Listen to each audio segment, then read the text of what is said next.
నమస్తే. శ్రీమాత్రే నమః. శ్రీ గురుభ్యో నమః. 2025 ఆంగ్ల నూతన సంవత్సర శుభాకాంక్షలు మన ప్రేక్షకులకు. నమస్తే. అయితే ఈ 2025 కొత్త సంవత్సరం వచ్చేసింది అనగానే ప్రతి ఒక్కళ్ళలోనూ కొత్త కొత్త ఆశలతో పాటు కొత్త కొత్త కోరికలు, కొత్త కొత్త కళలు కూడా, అంటే పాత కళలను సాకారం చేసుకోవడానికి కొత్తగా ఈ సంవత్సరం కొన్ని డ్రీమ్స్, కొన్ని మోటోస్, అంటే కొన్ని గోల్స్ కొంతమంది పెట్టుకుంటూ ఉంటారు. అయితే వాటికి మన గ్రహాలు, మన జాతకంలో ఉండే ఫలితాలు కూడా అనుగ్రహిస్తే కనుక విశేషమైన ఫలితం చెప్పచ్చు.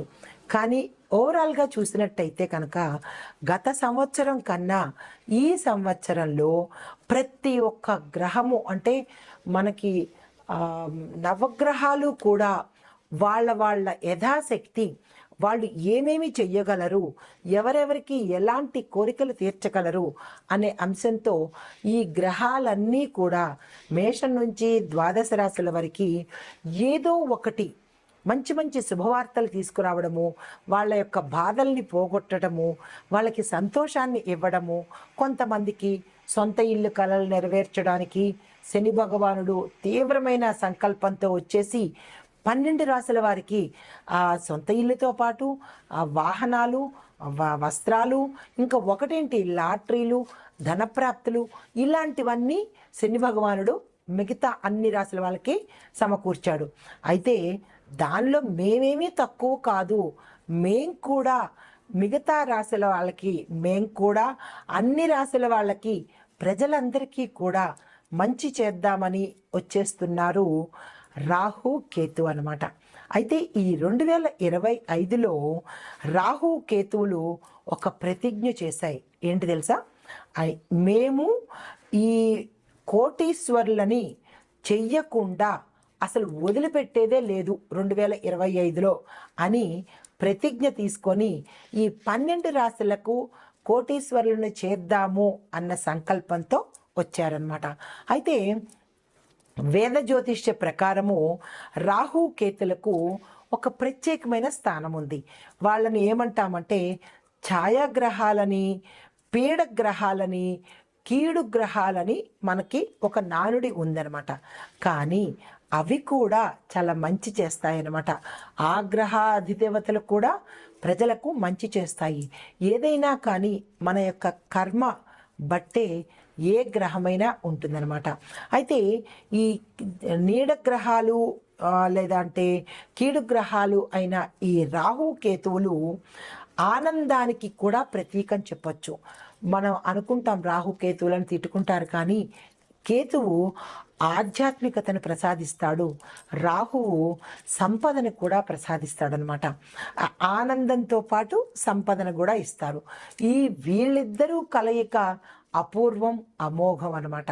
అయితే ఈ 2025లో మే 18వ తారీఖు నుంచి రాహువు మీన, కుంభ రాశుల్లోకి వెడుతున్నాడనమాట. అయితే ఈ రాహువు మీన, కుంభాల్లోకి వెడుతుంటే కేతువు సింహరాశిలోకి ప్రవేశించాడు. ఇదే సమయంలో కేతువు కన్యరాశి నుంచి సింహరాశిలోకి సంచారం చేస్తున్నాడు. అయితే ఒక కేతువు సింహరాశిలోకి సంచారం చేయడం వల్ల ఈ యొక్క ప్రభావము మొత్తం అన్ని గ్రహాల మీద, అంటే అన్ని రాశుల మీద కూడా ఈ ప్రభావాన్ని చూపిస్తుంది. ఈ కేతు సంచారము 12 రాశుల మీద విశేషమైన ప్రభావాన్ని చూపిస్తుంది. అయితే కేతు సంచారం వల్ల కొన్ని రాశులకు ఆర్థిక ప్రయోజనాలతో పాటు ఆకస్మిక ధనప్రాప్తితో పాటు వస్తు వాహనాలు, తర్వాత బంగారాలు, సొంత ఇల్లు, ఇలా ఒకటేమిటి ప్రజలు ఇన్నాళ్ళు పడ్డ కష్టాలన్నీ తీరిపోయి ఆనందంతో ఉండే అవకాశాన్ని మనకి రాహు కేతువులు ఈ సంవత్సరంలో ఇవ్వబోతున్నారనమాట. అయితే ఆ అదృష్టాన్ని అందుకునే రాశులు ఎవరు అంటే తదుపరి రాశి కర్కాటక రాశి. ఈ కర్కాటక రాశిలో కేతు సంచారం వల్ల వీరికి సానుకూలమైన ఫలితాలు పొందడంతో పాటు వ్యాపారాలు చేసేవాళ్ళు కానీ, వాణిజ్యపరంగా కానీ, పారిశ్రామిక పరంగా కానీ వీరికి మంచి లాభాలు వచ్చే అవకాశం కనబడుతోంది. వ్యాపార విస్తరణకు కానీ, భాగస్వామ్య వ్యాపారానికి కానీ వీరు రాహు కేతువులు వీరికి మంచి అనుకూలమైన సమయాన్ని ఇస్తున్నారు. దానితో పాటుగా ఆకస్మిక ధనప్రాప్తి, వాహన ప్రాప్తి, తర్వాత సొంత ఇల్లు కొనుక్కునే అవకాశము ఈ రాశి వారికి కనపడుతోంది. ఆర్థికంగా ఉన్నతమైన స్థానానికి వెళ్ళే అవకాశం కూడా ఈ రాహు కేతువులు ఈ రాశి వారికి అనుగ్రహించారు. కొత్త వాహనాలు కొనుక్కుంటారు, ఆస్తులను కొనుగోలు చేసుకుంటారు.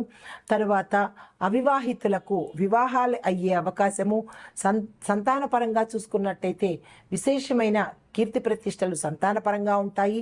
సంతానం కోసం ప్రయత్నం చేసే వారికి కూడా సంతాన యోగం అయ్యే అవకాశం కనబడుతోంది. తర్వాత శుభకార్యాల్లో పాల్గొంటారు, మీ ఇంట శుభకార్యాలు జరిపించుకుంటారు. దానితో పాటుగా బంధుమిత్రుల కలయికతో, కొత్త బంధువుల రాకతో చాలా హాయిగా సంతోషంగా ఉంటుంది. ఈ కేతువు ఈ రాశి వారికి ఇచ్చిన వరాల జల్లు ఇది. ఆనందానికి ప్రతీక ఈ రాశి వారికి. గతంలో పడ్డ కష్టాలన్నీ కూడా తీరిపోయి చాలా సుఖ సంతోషాలతో ఈ కేతు యొక్క అనుగ్రహంతో వీరు ఉండబోతున్నారు. కాబట్టి వారు వరాల జల్లు కురిపించినప్పుడు దానికి ప్రత్యేకంగా మనం కూడా వారి యొక్క ప్రీతి కోసం మంచి పనులు చేయాలి కదా. అది ఏమిటి అంటే ఆ రాహుకేతుల యొక్క ఆలయం దర్శనం చేసి, అంటే నవగ్రహ ఆలయాలు దర్శనం చేస్తూ వారి ప్రీతి కోసము జపాలు, దానాలు, హోమాలు ఇలాంటివి చేసుకున్నట్టయితే కనుక ఇంకా వారి యొక్క విశేషమైన కరుణను పొందే అవకాశము ఈ రాశి వారికి కలుగుతుంది. కాబట్టి వారి యొక్క ప్రీతి కోసం మనం ఇవన్నీ చేద్దాము, మరింత అనుగ్రహాన్ని వారి నుంచి మనం పొందుదాము. ఇది ఈ రాశి వారికి చెప్పదగిన విశేషమైన, ఆనందమైన, సంతోషకరమైన ఫలితాలు. నమస్తే. తదుపరి రాశి కుంభరాశి. ఈ రాశి వారికి కేతు సంచారం వల్ల మంచి కష్టానికి తగిన ప్రతిఫలం ఇవ్వడంతో పాటు విద్యార్థులకైతే శుభ ఫలితాలు, క్యాంపస్ సెలక్షన్స్, విదేశాలు వెళ్ళి చదువుకోవాలన్న వారి కోరిక తీరుతుందనమాట. అయితే వీరికి శని యొక్క దృష్టి వల్ల గతంలో కనుక చిన్న చిన్న బాధలు పడడం కానీ, నష్టాలు పోవడం కానీ జరిగి ఉంటే ఈ రాహు కేతువుల వల్ల అవి తొలగిపోయే అవకాశంతో పాటు శుభవార్తలు వింటారు. కుటుంబ పరంగా కావచ్చు, మీరు ఉన్న రంగంలో వాణిజ్యపరంగా, వ్యాపారపరంగా, వ్యవసాయ పరంగా, రాజకీయ పరంగా అన్ని శుభవార్తలు వినే అవకాశము ఈ రాహు కేతువులు మీకు కలగజేస్తున్నారు. అయితే వీరి యొక్క శుభదృష్టి వల్ల ఆర్థిక పరంగా మంచి లాభాలు పొందుతారు. ఆకస్మిక ధనప్రాప్తి, వస్తు వాహనాలు కొనుక్కోవడంతో పాటు పెండింగ్లో ఉండిపోయిన గృహ నిర్మాణాలు చకచకా పూర్తవడంతో పాటు కొత్త ఇల్లు కొనుక్కునే అవకాశము లేదా భూములు కొనుక్కునే అవకాశం కూడా వీరు మీకు కలగజేస్తున్నారు. ఇది మీకు అదృష్ట సమయంగా చెప్పబడిన సమయము, అంటే లక్కీ పీరియడ్ అనమాట. అయితే కుటుంబంలో గతంలో ఏవైనా భార్యాభర్తలు విడిపోవడం కానీ, లేదా కుటుంబంలో మీ పట్ల చిన్నచూపు ఉండడం కానీ, మాటలు పడడం కానీ, లేదా చీత్కారాలకి గురవ్వడం కానీ అలాంటివి ఏవైనా జరిగి ఉంటే కనుక ఈ రాశిలో ఉన్న, అంటే కుంభరాశిలో ఉండే ప్రతి ఒక్కరికి ఏదో రకమైన చిన్న చిన్న ఉండాయి కదా ఒడిదుడుకులు, అలాంటివన్నీ ఈ రాహు కేతువుల యొక్క సంచారం వల్ల అన్నీ సమసిపోయి మీ పట్ల గౌరవ మర్యాదలు పెరగడంతో పాటు కుటుంబంలో కానీ, మిత్రుల్లో కానీ మంచి పేరు ప్రఖ్యాతలు తెచ్చుకుంటారు. కుటుంబ వాతావరణంలో పిల్లలు మీకు గౌరవం ఇస్తారు. భార్యాభర్తల గౌరవాలు, అన్యోన్య దాంపత్యము, విడిపోయిన వారు కలుసుకునే అవకాశము, దూరంగా ఉన్నవారు దగ్గరికి రావడము, శుభవార్తలు వినడము, అధిక ఆదాయము, అధిక పెట్టుబడుల వల్ల లాభాలు, ఇలా ఒకటేంటి జీవితంలో స్థిరత్వంతో పాటు అన్ని లాభాలు చేకూర్చి పెడుతున్నారు. రాహు కేతుల యొక్క సంచారము మీ రాశిలో జరగడం వల్ల ఆరోగ్యపరంగా బాగుంటుంది, వ్యాపారపరంగా బాగుంటుంది, కుటుంబ పరంగా బాగుంటుంది. వివాహాలు కాలేదు అని బాధపడుతున్న వారు ఈ సమయంలో కనుక మీరు ప్రయత్నం చేసినట్టయితే వారి యొక్క అనుగ్రహం వల్ల మంచి సంబంధాలు కుదురుతాయి. సంతాన ప్రాప్తి కూడా జరిగే అవకాశం గోచరిస్తోంది. ఈ రాహుకేతువులు మనకి ఇంత విశేషమైన ఫలితాన్ని, ఇంత దయాదృష్టిని మనకి ఇస్తున్నప్పుడు దానికి కృతజ్ఞతగా మనం కూడా వారికి పూజలతోనూ, హోమాలతోనూ, జపాలతోనూ, దానాలతోనూ ప్రత్యామ్నాయంగా మనం ఇవ్వగలిగితే, చేసుకోగలిగితే కనుక వారి యొక్క శుభదృష్టి అలాగే ఎల్లప్పుడూ జీవితాంతం ఉండాలి అని కోరుకుంటూ మనం కనుక అవి చేసినట్టయితే అవి ఎల్లప్పుడూ అంటే వారి యొక్క దృష్టి మన మీద ఎప్పుడూ మంచిగానే ఉంటుంది. రాహు కేతువులు అనేవాళ్ళు మంచి చేస్తారే కానీ చెడు జరగడం అనేది అవకాశం లేదు.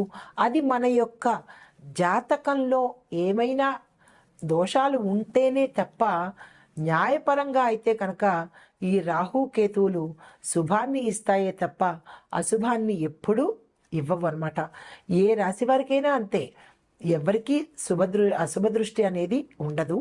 అయితే ప్రత్యేకంగా ఈ కుంభరాశిలో వాళ్ళకి ఈ రాహు కేతువులు ఇంతటి విశేషమైన, అదృష్టమైన, యోగ్యమైన ఫలితాన్ని ఇస్తున్నారు కాబట్టి వారి యొక్క అనుగ్రహాన్ని మనం మరింత పొందాలని ఆశిస్తూ, కోరుకుంటూ నమస్తే.